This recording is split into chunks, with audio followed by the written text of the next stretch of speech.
Welcome to City Church. You glad to be here? I'm so glad that you're here. 6 of you are also. I'm so glad as well. Thanks so much. Hey, so my name is Drake. I'm the pastor here. It's an honor to have you gathering with us today. Is anybody cold in the room this morning? Cool. That's good. We never know. It's like back and forth. Penguins or the surface of the sun in here. So, really glad you made it. We are in the middle of a series called Teach Us to Pray. This is the one time that Jesus' closest followers asked him to teach them something. And we've been walking through this series together with a focus of not just learning how to pray, but what does it look like as a community, as a family, of becoming people of prayer. So if you're a first-time guest with us today, so glad that you're here. Listen, no matter where you're walking in on your spiritual journey, you are loved, you're safe, you're welcome here. And we simply want to meet you where you are, help you take some next steps. And so really glad that you're here. And in addition, really excited for some of the things that are coming up. The first thing is this. We are starting a 24/7 prayer room in a few weeks. So on the way out today, you're going to get a card that looks like this. It's got a QR code that you can scan. If you don't have a phone that cooperates well with the QR code, it's also live today on our website and on our Instagram and social media posts, feeds, all those places. But in 2 weeks, we are starting a 24/7 prayer room. If you weren't here 2 weeks ago, I had just got back from India and got to share not only what God's doing with some of our partners around the world, but also cast some vision for this 24/7 prayer room. So as a church family, just to kind of get you caught up, we are committing to 168 hours of non-stop prayer. And what we're asking from you is that every single person at City Church would sign up for at least one hour time slot during that week. And so it's all hours of the day, non-stop. You can sign up for at least one time slot all the way to, I've heard that the really awesome prayer times are like 2 a.m., so that's rad. You don't have to go alone. You can go with friends. We're also having all of our city groups that week. Instead of gathering like our normal groups do, all of our groups are going to go and pray together during their normal gathering time slot. That does not count as your 1 hour, just a heads up. I had someone ask me earlier this week, one of our team members here at City Church, he's like, hey, so I've been coming to City Church for a while, and it seems like every time I'm there, there's different people in the room. And I'm like, yeah, welcome to Boulder, Colorado, right? Like, to where like 1 out of 4 Sundays is like a good church attender in Boulder, right? Because we got the mountains to play in, and every season's a new season for a new adventure. It's not like, cool, when fall gets here, things will settle down. They're like, no, we have some camping to get in, and then snowboarding shows up, and then building snowmen shows up, and then we got to do some more snowboarding to get it in before all the snow melts, and then summer play gets here again. It just never stops. It's a never-ending adventure. So heads up, within a given month when you come to City Church, 1 out of 4 Sundays, you're going to meet about a third of our church, okay? So there's about 150 people that call City Church home. If everyone that calls City Church home signs up for one slot, we get close to 168 hours of nonstop prayer. So if you want to catch a little better vision around this, I don't have time to give it to you today. You can go back to our YouTube channel or podcast from 2 weeks ago when I talked about the space of bringing heaven to earth, and I cast some vision around that 24/7 prayer room. But again, it's on our website. You're going to get this card on the way out, and I'll give you more info on that towards the end of this service. You guys tracking with me? Anybody intimidated by that space? An hour of prayer. And like an entire hour. Listen, it's going to be so awesome. We've got tools for you to help you make the most of it. It's not like sitting in a room quiet trying to figure out how to do it. But we talked about when we launched this series that the best way to learn to pray is by praying. That prayer is more practice than theory, that you and I can learn all about it, but if all you do is catch information about prayer through this series and don't actually pray, then it's really a waste of our time. And so I want to invite you into this, that in the journey of becoming people of prayer, this prayer room is launching for that very purpose and what God is going to do with it, and we believe it's going to be incredible. Now, I also want to take a moment and celebrate. Last weekend was our Serve Sunday. Let's go. Put your hands together for that. It was incredible. So we had over 50 volunteers show up at 9 a.m. extra early that day. We canceled our normal weekend gathering, and we poured over 150 man-hours into the city around us through over 100 gift bags for local faculty and staff at an elementary school that we partner with down the street, a middle school down the street. We took a bunch of care packages to all of our local fire stations. We handed out 20-gallon gallons of liquid gold downtown. That's cold brew, in case you didn't know. 20 gallons of free cold brew coffee downtown. We had teams building baskets here, and that took the entire time. We had teams dedicated to making everyone lunch, which was awesome. We had an incredible day of serving. We did grounds cleanup at the local elementary school. I heard there was a bajillion weeds, and they conquered all of them. That's what I heard. All the rebellious weeds have been eradicated. So that's good news. And then there was a lot of chalk graffiti that got eradicated as well over at Centennial Middle School. And again, City Church, the name City Church was birthed out of Matthew 5, where Jesus said, "You are a city on a hill, a light that can't be hidden, and it's by your amazing weekend services that people will glorify God." That was a joke. That's not what Jesus said.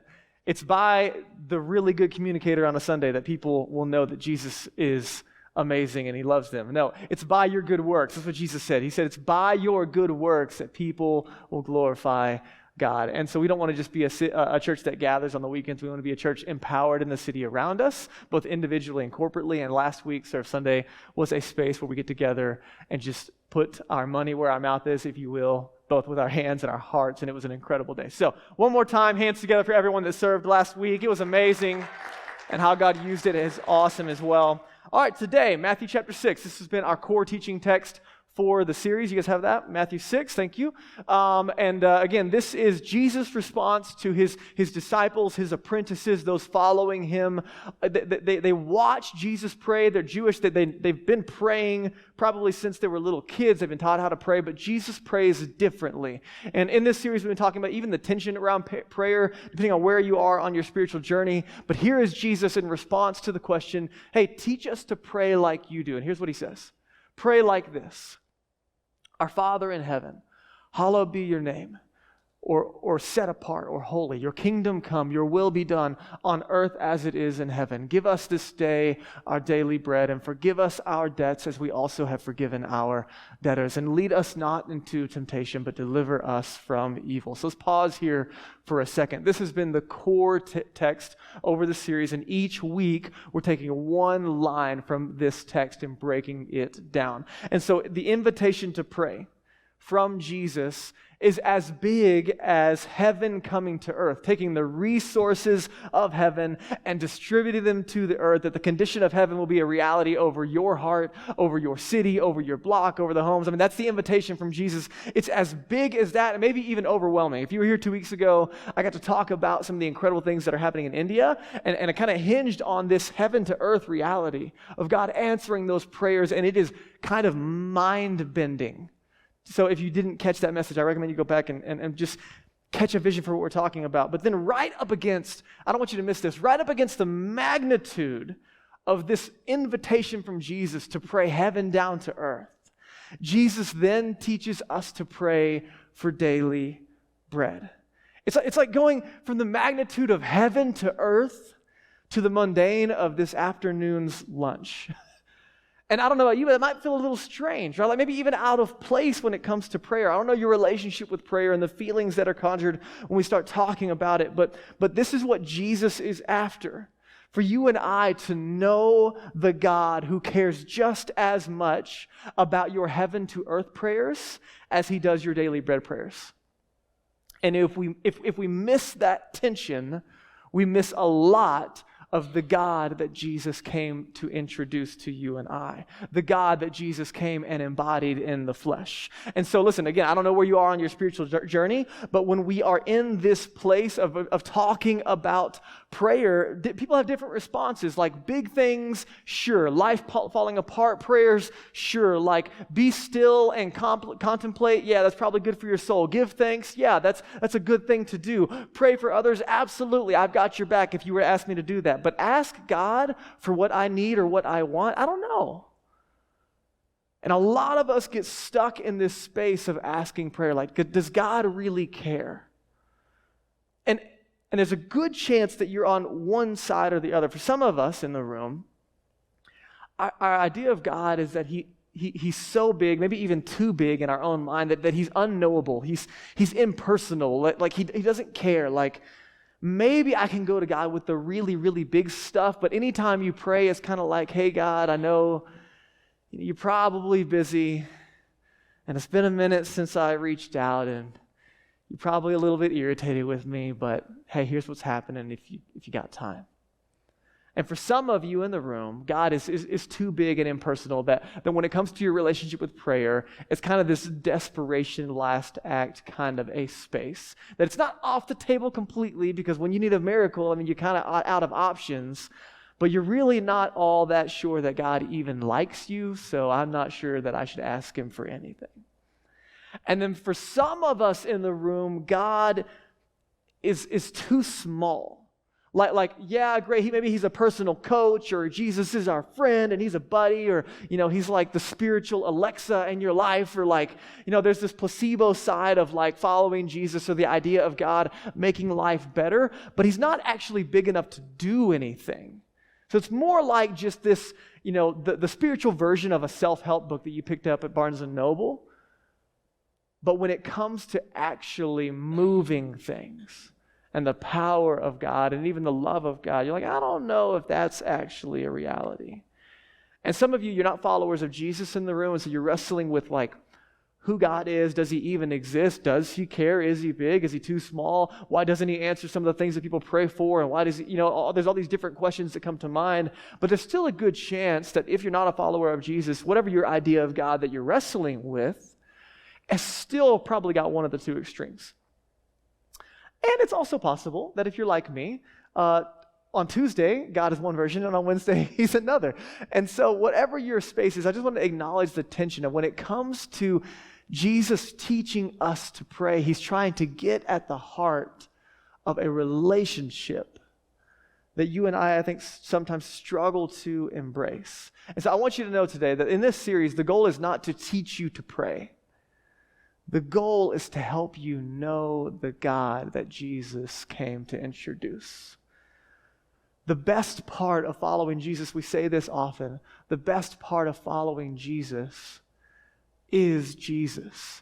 It's the relationship and everything connected to that. And if we miss that in the invitation to pray, we miss a whole lot. And so I need you to get a framework today. I've given it to you like 2 weeks ago, but I need you to get it again just to make sure you really understand it. And it's still here on the screen, so 1 second, we're going to hang out right here. I want you to see the two parts of Jesus' prayer and how they hinge on one another to assist us in praying. And so this is not pray this every morning when you wake up kind of mindlessly and then God is answering your prayers. This is a structure, if you will, of how to talk to God, and it's actually genius. Jesus says, pray like this. And the first half of the prayer hinges on your. It gets us into God's reality, that we start with adoration and gratitude like Maddie talked about a couple of weeks ago. We start by being with God like we talk about often. Your name, your kingdom, your will be done. And so we start by getting God's reality into our hearts and minds, by giving our attention and our imagination to God, because it shapes how we pray. And we talked about this often. We actually started this series with saying, hey, listen, the most important thing about you is what you think about God, because whoever is on the other side of this prayer determines how you pray. If it's this grumpy, Dumbledore version of God with a really long beard, R.I.P. Dumbledore, how sad, guys. This week, if you don't know, I'm sorry if I just broke the news to you. Ouch. All right, so if it's this like grumpy grandpa version that really doesn't have time for you, if that's the other side, if that's the face that you see when you're praying, it's going to influence your prayers. But if it's this loving Father that Jesus came to introduce, it might change things. And so we learn in this space to pray according to God's reality rather than our circumstances. We're trying to get our attention on who God is and what he could be doing in our lives. It starts there, and then it hinges on this on earth as it is in heaven. There's an assumption here in Jesus' prayer that we want the reality of heaven to come to earth, that there are things on earth that are not exactly as they should be. Would you agree? Or there's some jacked up, I mean, there's like obviously the big examples, the crazy brokenness in our world, and there's also just the very quiet dysfunction happening inside your mind throughout the week. The lies that you believe and the mental health that you struggle with and the loneliness that is pervasive across our community and the struggle around all of the different pieces that we call normal life. And so there's this hinging phrase, on earth as it is in heaven. And this is the point that Jesus teaches us to invite God's reality into our own. And I don't want you to miss it, because there's an assumption that heaven is the source and earth is where life is happening. This is where the action happens. And Jesus is saying, hey, let's move some things from heaven to earth. And so prayer in its simplest form is now give us, forgive us, and lead us. And there's a transition. And prayer in its simplest form is asking. It's asking. Let me show you Luke's version of this same story. So we just read Matthew's. Luke is another, Dr. Luke, incredible guy, an incredible account of the life of Jesus. Here's his version following what we just read. So Jesus had just given the teach us to pray. He just gave them the whole shebang we just read. And then Jesus follows it up with this story right after the hallowed be your name, heaven to earth, daily bread stuff. You guys tracking with me? So this is the story that Jesus chooses to tell that Luke accounts right after the teach us to pray. Now check this out. This is interesting. Jesus could tell any story to help illustrate prayer. And this is the story he tells. He said to them, listen, which of you has a friend, will go to him at midnight and say to him, friend, lend me 3 loaves, for a friend of mine has arrived on a journey. I have nothing to set before him. Their flight was delayed. I had to pick them up from the airport, and everything was closed on the way home. Not even Taco Bell is open. And he will answer from within, don't bother me. 12, man, that's like closer to our 3 a.m. friends, right? We talk about that a lot here at City Church. You join a city group, cultivate some 3 a.m. friends. At midnight, you're knocking on the door, asking for some bologna because you ran out. Make a sandwich for your guests. Don't bother me. The door is shut. My children are with me in bed. That's not good. Just a heads up. That's a cramped bed right there. But anyway, I understand why they don't want to move. I can't get up and give you anything. Then he goes on.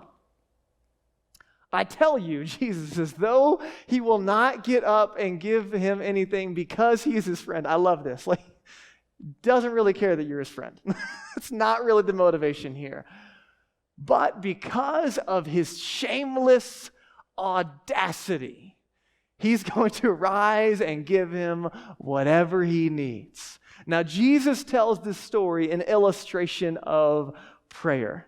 And what I want you to see, is this really earthy, normal circumstance. And Jesus, that shameless audacity is from the NIV. I gave you that because the impudence is the word that ESV uses, which no one talks like that. Shameless audacity. That kind of sounds cool, right? Shameless audacity. In some ways, that's a virtue you want to adopt. But that's not really the picture that I see here. I imagine the really annoying, just keep knocking until you answer the door. I really need bologna and mustard for the sandwiches that I'm trying to make for my guests. Please and thank you. And I can't help but tell you this reality that I am this friend, okay? So Daniel and Michelle, 2 of our staff members, they live 4 doors down from us. And they thought that was a gift from God. What they didn't realize is that I also live 4 doors down from them. And I am an individual with shameless audacity. And there have been many occasions where my good friends, Daniel and Michelle, who I love dearly, who are on the payroll at City Church, do not get up and help me because they are my friend, but because of the shameless audacity of man to make that guy go away. We should have never given him the key, the door code to our front door. So this is the picture that Jesus chooses to tell the story in order to illustrate asking prayer. And we're going to look at the end of it because he follows and then he goes on and says, so as a result of the story, ask, knock, pray for these things. Like, what kind of things are we talking about? According to Jesus, prayer is not that fancy. I want you to get this concept. It's in the ordinary language that Jesus invites us to talk to God. And I think that's intentional, because it keeps us from separating God from real life. If you've ever been around someone, you've been around a fancy prayer person, someone who can really pray with big words, and you're kind of eloquent, and they don't talk like that anywhere else. What that does is it kind of moves God into this realm of out there-ness, like God's over here, so we really got to work hard to talk to him. But Jesus has given us this earthy picture of talking to God in ordinary language, so we keep God in the realm of the ordinary. You don't have to dress it up to talk to God. And so here's the invitation. If I only pray for the massive stuff in my life, but I neglect to thank God for the dinner that I'm enjoying with my family, God is actually smaller for my efforts, and I'm missing out on the relationship I'm invited into. You see, if you and I can only talk to God about objectively noble requests, that's what Tyler Staton calls it, this really pious, like only ask God for the things that, you just try to keep it in the realm of like, yeah, that's a good God ask. If you and I only come to God with objectively noble requests, then we live a cramped and limited life, separated from the God that Jesus came to introduce. What we're learning as a church family is to pray the Jesus way. The invitation from Jesus is not to believe a certain set of theological things and go to heaven when you die. The invitation from Jesus is to know God. In fact, Jesus' definition in John 15 of eternal life, this is what Daniel, one of our staff members, he was doing a funeral over the weekend. And I gave him this verse and said, hey, use this. Jesus said, this is eternal life. Not that you go to heaven when you die, but that you might know God through the person of Jesus Christ. It's a relationship that Jesus describes. And as followers of Jesus, apprentices under Jesus, the invitation is to be with Jesus' relationship.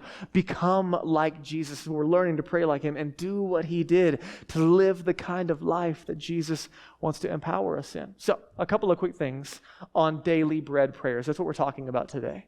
So from heaven to earth to daily bread. That's where we are in this series. And a couple of quick acknowledgments on daily bread prayers so that you and I get the scope of how we have permission and invitation to talk to God. And listen, if you're not a follower of Jesus, the cool thing is you're still invited to talk to God.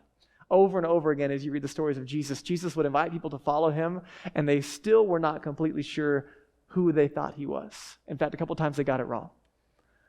And then they would rebelieve and unbelieve and walk away and deny they ever even knew him, and they rebelieve again. And so wherever you are, you're in a safe place with Jesus. Now, the first thing I want you to understand about daily bread prayers, the reason Jesus meets us in this earthy place is because daily bread prayers fight against control. This issue that all of us have, although some of us have it a little worse than others, right? Our 1s and 6s on the Enneagram, there might be a little more in you, but all of us have it to a degree. See, all of us in the room, you want your life to matter. You want to make a difference. You want your life to count. And that's a good thing. That's a good motivation. I think God created you to have a life that matters. That the things that you do make a difference, that there's joy in the life that you live. But when we move the good desires that God has put inside of us into the arena of our own control, it's when you start to see people fall into exhaustion and depression. We talked about it over the summer, this space of languishing, this deep stuckness of the soul. And what happens is when you and I try to white knuckle all the things in our lives, we begin to be exhausted because we can't. And so, right, the mentality, it's like this. If I can only trust God with the big stuff, that's great. I just can't trust him with today. That's sometimes the assumption when we get stuck in the mentality of who we're talking to. So yeah, God, I'll talk to you about the big stuff, but I don't know that I can trust you with my job or the bills that are due or my future career or my relationships or this tense moment with my mom or my dad or with my children or with the tension I have at work or with my mental health issues or with this addiction or right. And we start to say, I can trust you with the big stuff, but I can't trust you with today. And you might not say that out loud, but the evidence of that theology is in how you and I live. And so the areas that I'm white-knuckling life, trying to keep it together, it's exhausting me. So what does Jesus do? He teaches us to pray, give us our daily bread. And it's a request for help. To give us our daily bread. James, the brother of Jesus, said every good gift comes from God. Some of us we get stuck with I'm a self-made man or woman, and I worked hard for the bread that I brought home the bacon, or if I'm vegan, I brought home the tofu, and I worked hard for that. And so why would I thank God for it? The breath in your lungs is a little harder to take credit for. The beat in your chest is a little easier to take for granted. The giftings that you have been wired with that naturally allow you to show up at a job and enjoy it and make money, those are a little easier to claim as our own. But the request, give us our daily bread, is just an ask for help. It's an acknowledgement in the simplest form that I am not God and I am not actually in control. And that's actually a really, really good place to be. That we ask God for what we need. And the best demonstration of that is because Jesus came and gave his life for us to give us access into right relationship with God, to meet our greatest, deepest spiritual need. And then we have access now to our Father in heaven and all of his resources. Both now, Jesus called it life to the full. And so the first thing in asking prayer is prayer replaces control with trust. It's just a constant swap. And you can think that all day long, but if you'll practice it, listen, we become what we do. Our habits are forming us. So your theology, what's happening in your head, you know it is not enough to form the way that you live, the condition of your heart, the activity of your hands. It is the practice of giving thanks even when we don't want to, the practice of asking that reminds us we're not in control. But God is.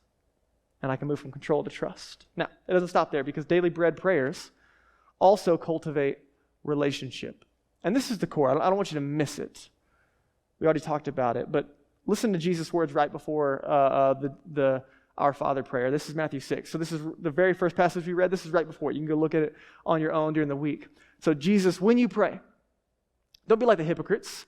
They love to stand and pray in the synagogues at the street corners that they might be seen by others. Kind of, there was the fancy religious people of the day that like to be seen for their spirituality. They pray really loud on the street corners for other people to see. Truly, I say to you, they've received their reward. Or they get accolades from people. But when you pray, go into your room, shut the door, and pray to your Father who is in secret. Notice the language that Jesus chooses. Pray to your Father. It's a relational term. Who is in secret. It's you two being alone. And your Father who sees in secret will reward you. Jesus goes on. And when you pray, don't heap up empty phrases as the Gentiles do, right? This is that fancy prayer effort, like you got to have some spiritual language to talk to God. He's like, no, you don't need that. For they think that they're going to be heard for their many words. So this is like this eloquent effort of really trying to impress God with our prayers. That's not who he is. He doesn't need that. Don't be like them, for your Father knows what you need before you ask him. Hold up. You're telling me that God already knows what I need before I ask him, and I still got to ask? What's up with that, right? Like that's how Jesus leads into, so pray like this. And I would have hit the pause button. I'm like, what, why? Why are we praying? If he's good and he can do it, like why not just do it? And over again, if you'll go read the scriptures for yourself, Matthew, Mark, Luke, and John, the stories of Jesus, we see that Jesus is presenting God as a relational God. Why ask it all? Because of the relationship. God wants you to ask because God is after relationship. And you and I both know that good relationships hinge on communication.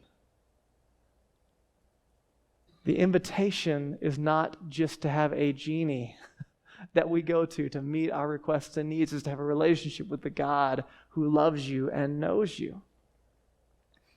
And one of the struggles here is that when we ask, maybe this is an internal struggle, it makes us vulnerable. Because we risk, when we ask God for help, we risk how he might respond, right? What if he doesn't answer? Or what if he answers with a no? Or what if he doesn't answer like I think he's going to?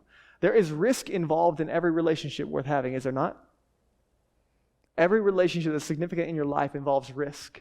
And the good news is that unlike the broken relationships that you and I have with imperfect people, Jesus is inviting us to have a relationship with a perfect Father who doesn't drop the ball. Now, we've been talking about this, and there's a ton of mystery to prayer, right? We already kind of acknowledged that at the beginning of the series.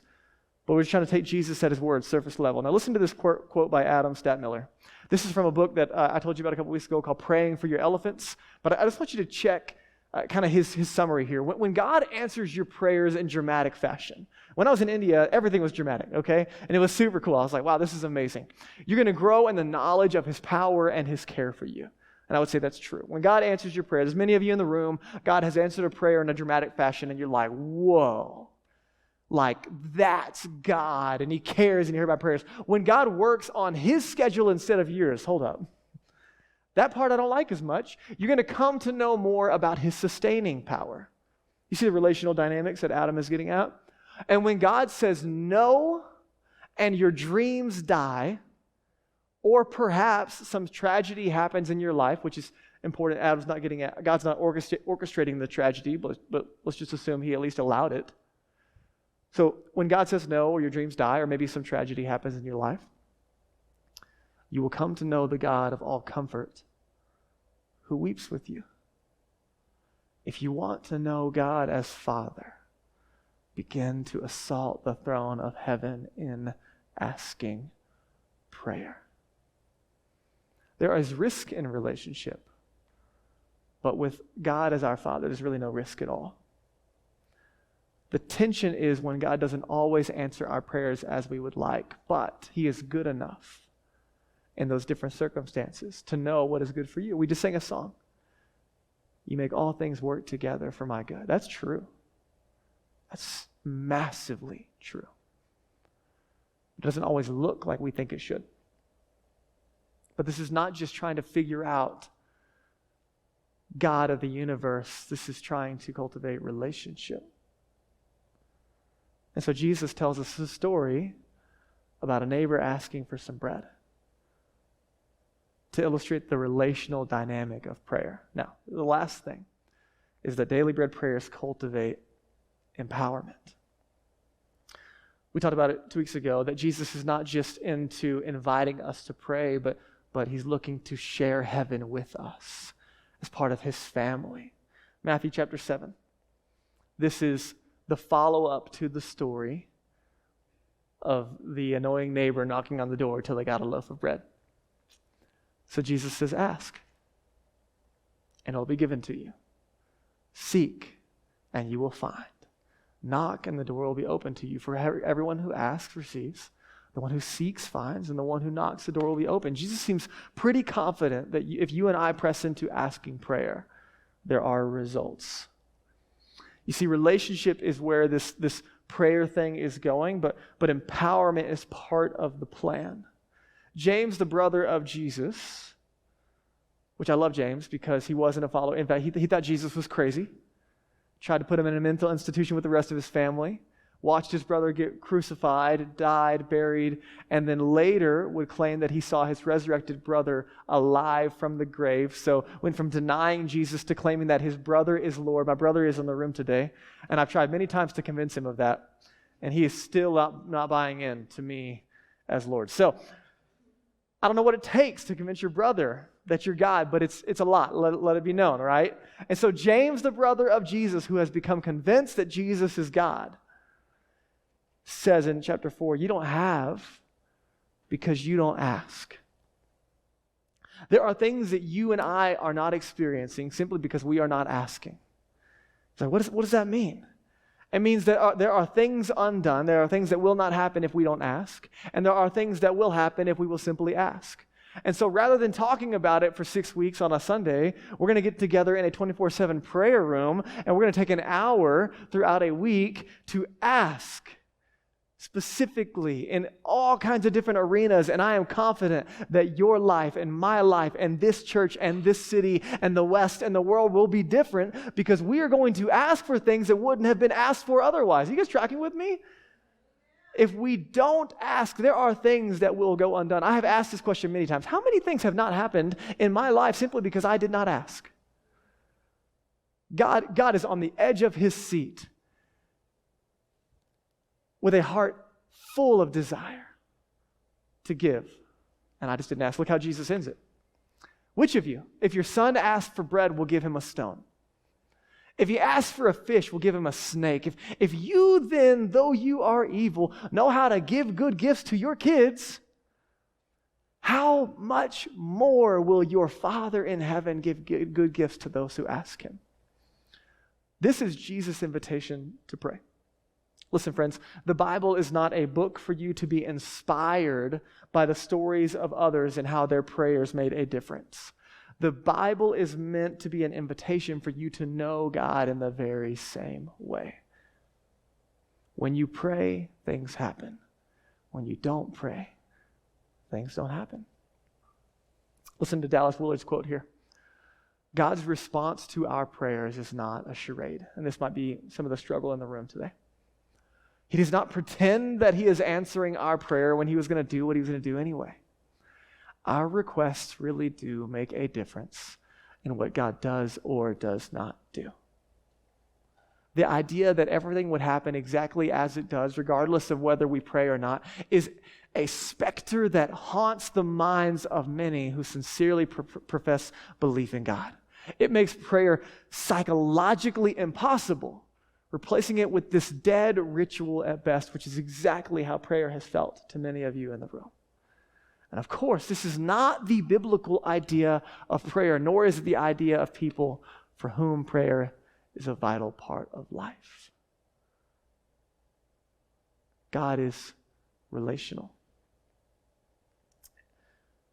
And through trusting in Jesus, we are adopted into the family of God, made right in a relationship with God, and invited to share with God in bringing heaven to earth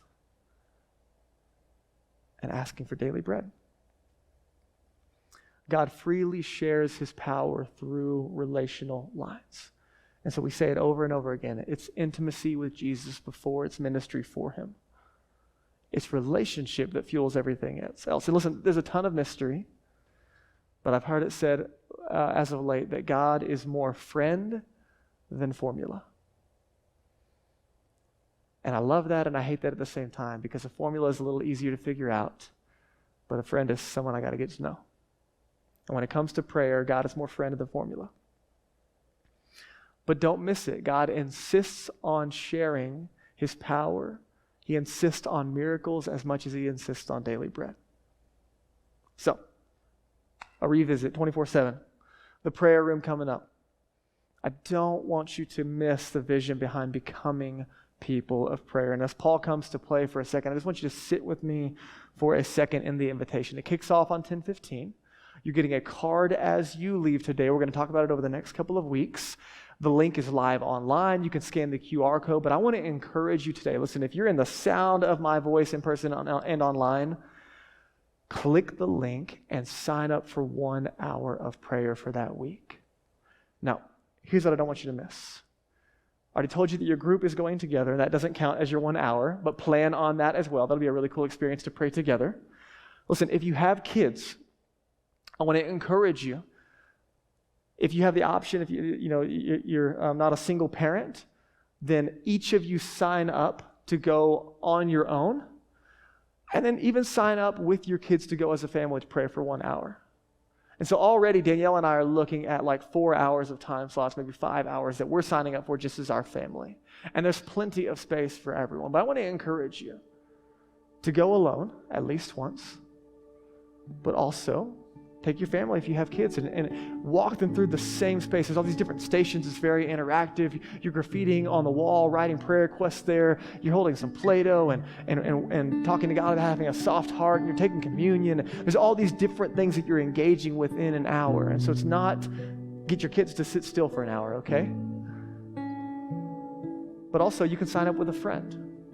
Just one other, doesn't really matter. When you go in to sign up, put your name, invite a friend. Doesn't really matter how you do it, but you sign up with a friend. Again, that paper, that QR code is how you sign up. But listen, I want to encourage you with this. Those nighttime slots, 8, 9, 10, 11, 12, 1, 2, 3, 4, 5. All of those hours, they're going to be awesome. And the stories throughout the week are going to be incredible. But we want to encourage you, if you sign up for one of those time slots, I want you to think about it now. If you sign up for any time slot during the darker hours, we just want you to be careful. Be mindful of your surroundings when you get to the building. Be mindful that the door locks behind you. Or if you're not comfortable coming by yourself at a late hour, then please come with somebody. And again, there'll be somebody before you at that hour, someone after you at that hour. We want you to be safe during the process. just given the nature of where we live and some of the homeless traffic and the vandalism that happens. We had someone break a window earlier this week on the backside of our building, stuff like that. So we want you to be careful and think through it as you sign up, but we don't want you to stop or not sign up. If you're just not comfortable with the dark hours of the night, then sign up anytime during the day when the sun is out. That's totally fine. But I want to encourage you, before the day is over, sign up for the prayer room. And let's see momentum begin to build around the excitement of what will be different because of 168 hours where our church commits to pray together. Now, practices, the space that we're in, these practices that we do as a church, they are worked out in community. So when we gather like this, teaching is aimed at our hearts and our minds to give us a new vision of reality so we can start to walk into them. But then we have a heavy focus on practice, that we do something to begin to form us as a result of what God is doing in our hearts and minds. And so the practices that we have, they are worked out in community. And city groups have a primary focus around practice. So when we gather as a city group, the goal is not information as much as it is transformation. And so if you're in a city group, I want you to lean in and to press in that when you show up and when you're honest and when you're vulnerable, God uses that place and that space. If you're not in a group, I want to encourage you to join a city group. And let me give you this. We have a lot of new people that are joining groups, and we have a deficit of people that are starting groups. And so we need people who have a desire to help start new groups, to provide that space. And many of you, you're in groups and it's comfortable and you love the people that you're with. I want you to know that for some of you in the room, God's going to put it on your heart, this posture of a leader, that there's something in you that is willing to step out and step away from comfort, step away from what you love, the people that you love, in order to provide space for other people to experience the same thing that you have had. Leaders often step out, or they'll step up in order for other people to step in. And for some of you, that is your calling. But we've said it many times, there is no community without commitment and consistency. And so I want to encourage you, as we start in your groups, God might put it on some of your hearts to be a part of starting your groups. If you're interested in that, we would encourage you to let us know on that connection card or to reach out via email. If you're not in a group, you can simply sign up on your connection card. You can go on our website. But a lot of these practices are worked out in community. Now, next steps for today, and then we're going to sing. As you and I reflect and respond, number one, I already gave it to you, but I'm pounding it today. Sign up for at least 1 hour. You guys got that? Everybody really clear on that? Okay, it's going to be awesome. I've never done anything like this in my entire life, and I'm confident that God is going to use it in huge ways. And number two, practice gratitude at meal times this week. Now, this is interesting, okay? I didn't grow up in church, and I've been exposed a few times to like I don't know if you got your family members that always want to pray before mealtime, you know what I'm talking about? And then you got some of those family members that want to pray extra long, and you're like, bro, the taters are getting cold. Like, not cool. Okay, so I've always had kind of this like aversion to prayers at mealtime, not because I'm not grateful, but like, I just don't know. It always felt like we were maybe trying to impress God before mealtime, or the prayers were shallow. I don't know. It's just me. This is just my personal inside issues, okay? But then lately, Danielle brought it up. She's like, hey, so every evening at dinner with our kids, we get together at the table, and we always ask the question, hey, what are you grateful for today? And we just give them opportunity to express gratitude. And Danielle brought it up a couple weeks ago, maybe a month ago. She's like, hey, we should start, like when we get together as a family, we should pray and just thank God for the day and the meal before we do that, so we can teach our kids to express gratitude to God and His love for us. And I'm like, okay, I don't like it, but I'll do it because you said so. And what I'm finding is that there's actually, like get rid of all the other extra stuff. The space of gratitude is actually a really good space for my heart and for our family's heart. It doesn't have to be long. It doesn't have to be fancy. It can be really earthy. God, you're good. Thank you for this food. You know what I mean? Like whatever it is. But the genuine space is cultivating gratitude. Now, here's what I want you to do, even if you don't do that practice this week. Practice gratitude at mealtimes. It could be under your breath. God, thank you for this food. And then dive in, whatever. Pray with people. It doesn't matter how you do it. And then as a way of thanking Him for the ways He's already met your needs, okay? So you remember that surrendering control thing we talked about earlier? So just take a moment. God, thank you for this delicious Chick-fil-A sandwich that you can't get on Sundays. then take that same moment, here's the practice, to think about what's coming up next and ask him for what you might need. That's a daily bread prayer. You guys with me? It's just moving it into that simple space. God, thank you for this. And God, I'm pretty stressed about the meeting I'm about to walk into. Would you help me? God, thank you for this food. Thank you for my job. Thank you for my family. God, would you help me pass my test coming up on Friday? Right? It's the daily bread stuff. God, thank you for this food. Would you help me to figure out when the right time is to reach out to my brother this week so I can check in on him because I'm worried about him. God, thank you for this food, and man, my day feels really, really full, and I know I need a reset. Would you help me to figure out when to do that? God, thank you for this food, and I am really stressed about paying rent this month. Would you help me make a way? You guys see how it works? In the space of thinking, you have 3 meals a day, even if it's a granola bar. God, thank you for this food. And then just in that moment, what's a daily bread prayer you can attach to it? And just learn to talk to God, your Father, who loves you and cares. And what you're going to find is the more you do this, the more you talk to God. And you're going to watch asking prayer become not something that you do, but a part of who you are. So let me pray for you. Will you bow your heads with me? Close your eyes. Just take a moment to center yourself. Be present to the moment. Holy Spirit, we invite you to take the rest of our time like you've been taking the time prior here.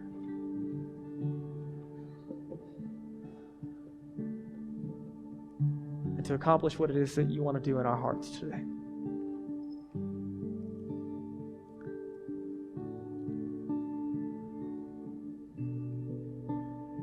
God, some of us have daily bread prayers on our hearts, the very simple things that we don't even know we can bring to you. Will we have the courage to just do that today? Whether it's in our seats or we go to the prayer team in the back, will we bring our daily bread prayers to you? God, some of us, we have huge things going on that it feels like a heaven to earth prayer. Like, I don't know how you're going to do it, God, but I need you to do it prayers. Where we have the boldness to ask today because of who you are. Whether it's sitting in our seat or going back and praying with others in the back. What do we ask today? For some of my friends in the room, there's a good chance that as they've been wrestling with the idea of prayer and a relationship with you, that some of them have never taken a step to respond to the invitation of Jesus. And so, Father, right now I pray for my friends in the room who don't have a relationship with you yet. That prayer is not something we do to get you to like us. It doesn't make us a little closer to heaven in the sense of our good outweighing our bad. Prayer is an invitation first into relationship, and that relationship is not available outside of Jesus, what you have done for us. So for my friends in the room who have not trusted in you, today they recognize how much you love them. That all of the brokenness, all of the dysfunction, all of what you would call sin, those things inside of us, that effort of holding on to control, of white-knuckling life and things falling apart, of doing things our way instead of your way, of trusting in ourselves instead of you, that thing is what has broken our relationship with you. And it's broken relationships with others. It's broken just ourselves internally. And Jesus, you stepped out of heaven. You came to earth and you lived a perfect life like none of us in the room could ever live. But you didn't stop there. You didn't come just to be an example. You came to be a sacrifice, demonstrating the love of God. You died on the cross for our sin. Every part of our brokenness, everything that's ever happened to us, everything we've thought or done in the secret, out in the open, you died for it all. To make a way to forgive it all. And when you were buried, all hope was lost. And 3 days later, you rose from the grave, proving that you were who you said you were. That you had power over sin, power over death, the ability to give us new life, and to offer all of us forgiveness. And Jesus, you told us that anyone who trusts in you and that good news, not just a mental assent, but placing weight behind the fact that you died for us to forgive us and give us new life. When we trust what you did for us, you give us new life. you adopt us into the family of God. We go from spiritually dead to spiritually alive. We have access to the Father. We have completely new life, both now and forever. And there are some of my friends in the room who have not experienced that, and today is the day for them to do it. And would it not be my words that move them toward your heart? Would it be the overwhelming demonstration of your love for them? That before they ever did anything, good or bad, you died for them. And you love them. And you want to walk in this life with them. You got good plans for them. And so today I pray that if they are in that space and you're pulling on their heart, they would make a decision today to follow you. And their life would never be the same. For the rest of us in the room, God, would you stir our hearts in asking prayer? Would things be completely different because we begin to ask for things that we've never asked for before? And will we learn more and more your love for us? It's in Jesus' name. Amen.